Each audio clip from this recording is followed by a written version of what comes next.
মুর্শিদাবাদের চন্দনপুরে পুকুর থেকে মাছ তোলার অভিযোগ হুমায়ুন বাহিনীর বিরুদ্ধে। আমজনতা উন্নয়ন পার্টির বিধায়ক তার বিরুদ্ধে উঠল জোর করে এবার পুকুর দখলদারির অভিযোগ। পার্থপ্রতিম ঘোষ আমাদের প্রতিনিধি রয়েছেন আমাদের সঙ্গে। পার্থপ্রতিম, কি ঘটেছে, কি অভিযোগ হুমায়ুন কবিরের বিরুদ্ধে? দেখো, হুমায়ুন কবিরের বিরুদ্ধে অভিযোগ হচ্ছে পুলিশের তরফ থেকে যে বিষয়টা বলা হচ্ছে, তাদের কাছে একটা অভিযোগ এসছে যে জোর করে একটা জায়গা দখল করে, পুকুর দখল করে সেখান থেকে মাছ তোলার অভিযোগ হুমায়ুন কবিরের বিরুদ্ধে। এবং এই যে জায়গা, সেখানে হচ্ছে আজকে সকালবেলা সেখানে শক্তিপুর থানার পুলিশ গিয়ে পৌঁছায় এবং সেখানে গিয়ে দেখে যে পুকুর থেকে মাছ তোলা হচ্ছে এবং তখনই কিন্তু পুলিশ গোটা বিষয়টা হস্তক্ষেপ করে। হুমায়ুন কবিরের দাবি, আজকে যখন মাছ তোলার কাজ চলছিল সেই সময় পুলিশ এবং কেন্দ্রীয় বাহিনী গিয়ে তারা সেই বিষয়টাকে আটকে দেয়। এক্ষেত্রে পুলিশ জানাচ্ছে এই যে জমি, সেই জমিটাকে নিয়ে কিন্তু একটা জটিলতা রয়েছে এবং সেই জন্যই পুলিশেরই হস্তক্ষেপ। কি জটিলতা? হুমায়ুনের দাবি, এই যে জমি, যে জায়গায় হচ্ছে পুকুর রয়েছে সেটা তার লিজ নেওয়া রয়েছে এবং সেখান থেকে সে মাছ তোলা হয় এবং সেই মাছ বিক্রি করা হয়। কিন্তু পাশাপাশি পুলিশের কাছে আরো একজন দাবি করেছে যে এই জমিটা তার লিজ নেওয়া, এই পুকুরটা তার লিজ নেওয়া।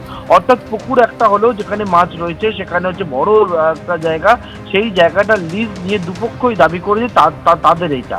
এবং এইখানেই পুলিশ জানাচ্ছে এই যে জটিলতা তৈরি হয়েছে, সেই জটিলতার দরুনই হচ্ছে এই হস্তক্ষেপ, সেই হস্তক্ষেপ কিন্তু করা হয়েছে। ধন্যবাদ পার্থপ্রতিম। অবৈধভাবে মাছ ধরা এবং নির্মাণ কাজ নিয়ে তদন্ত ইতিমধ্যেই শুরু করেছে পুলিশ, যদিও হুমায়ুন কবির তার আবার পাল্টা দাবি এই জমিটি তারই লিজ নেওয়া। শোনাবো। এখন এই কাতলা মাছ, রুই মাছটা ধরা হচ্ছিল।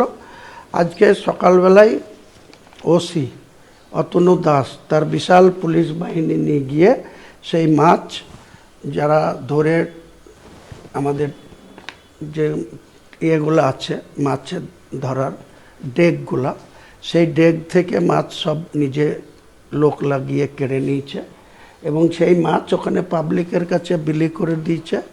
এবং আমাদের যারা লোকজন ছিল, আগলদার এবং আমার ভাইপো রাজা, যে মাছের এই টরার দায়িত্বে আছে, আমার তো সময় নেই, আমার নামে লিজ থাকলেও আমি আমার ভাইপো রাজা শেখকে দিয়ে করাই, তাকে সেখান থেকে উচ্ছেদ করে দিয়ে। তাই এটা আপনাদের মাধ্যমে রাজ্যের মানুষকে আমি জানাতে চাইছি যেটা কোন ধরনের প্রশাসন, এটা কি ধরনের ওসির আচরণ। একটা ওসি যদি আমার বিরুদ্ধে কোনো অভিযোগ থাকে, আমাকে যেমন সমুটু কেস করেছে, আমাকে তিনি নোটিশ দিয়েছেন। ডেডলাইন পার, শওকত মোল্লার ছেলের বেআইনি ক্যাফে ভাঙার কাজ চলছে। বুলডোজার নিয়ে এসে আজ সকাল থেকেই ভাঙা হচ্ছে শওকত মোল্লার ছেলের বেআইনি ক্যাফে।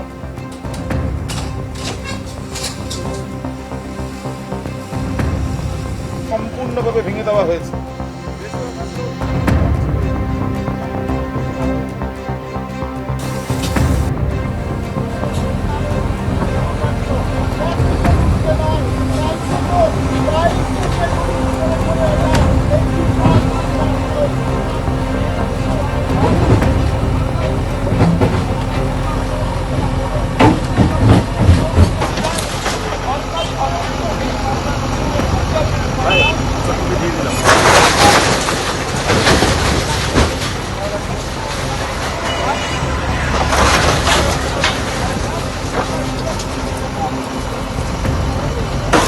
ক্যানিংয়ের মৌখালীতে মাতলা নদীর চর দখল করে তৈরি হয়েছিল ক্যাফে অরণ্যের কূলে।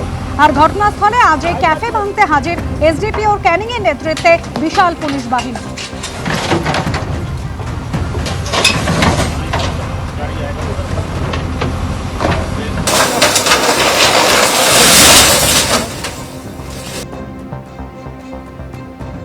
প্রায় 7.5 একর জমি জুড়ে এই বেআইনি নির্মাণ কোথায় হয়েছে, যে সুন্দরবনের সৌন্দর্যতা সেটা নষ্ট করার অন্যতম একটা প্রয়াস বলা যায়। তার কারণ যেটা ভেঙে ফেলা হচ্ছে সেটা বেআইনি, এমনটাই মনে করেছে প্রশাসন।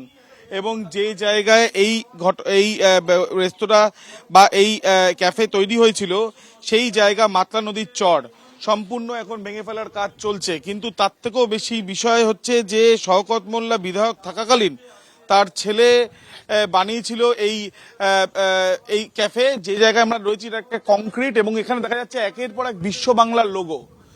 এই যে বিশ্ব বাংলার লোগোগুলো দেখা যাচ্ছে, এই যে কংক্রিট, সেই কংক্রিটে আমরা জানি অনেক সময় পিলার তৈরি করার ক্ষেত্রে বা বিম তৈরি করার ক্ষেত্রে রাজমিস্ত্রিরা ব্যবহার করেন বিভিন্ন প্লাস্টিক।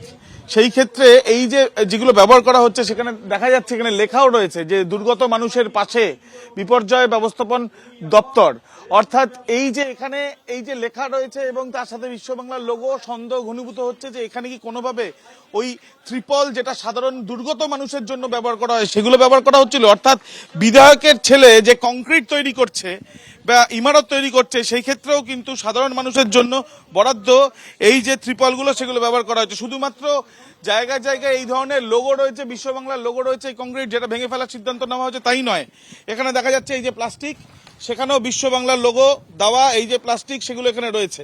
অর্থাৎ বিধায়ক থাকাকালীন শওকত মোল্লার ছেলে যে ইমারত তৈরি করেছে সমস্ত কিছু ভেঙে ফেলা হয়েছে। এখন যে কংক্রিট রয়েছে সেই কংক্রিটের চারিদিকে তাকালে দেখা যাচ্ছে যে পিলার থেকে আরম্ভ করে বিম, সেখানে এইগুলো ঢালাই করার ক্ষেত্রে যে প্লাস্টিক ব্যবহার করা হয়েছে সেটাও সরকারি প্লাস্টিক। কোনোভাবে এইগুলো হচ্ছে বিপর্যয় যারা পড়েন তাদের জন্য বরাদ্দ থাকে, কিন্তু সেগুলো ব্যবহার করে ইমারত তৈরি করা হয়েছে। তাহলে কি এখানেও বেআইনি বিষয় হলো? এবং সেই জন্যই দেখা যাচ্ছে যে একের পর এক বেআইনি যে অভিযোগ উঠেছে সেই অভিযোগ থেকে এখন এই যে কংক্রিটের যে জায়গাগুলো সেগুলো ভেঙে ফেলা হচ্ছে প্রশাসনের তরফ থেকে বুলডোজার দিয়ে, সেই ছবিটাই আমরা দেখতে পাচ্ছি। এবিপি আনন্দ, এগিয়ে থাকে, এগিয়ে রাখে।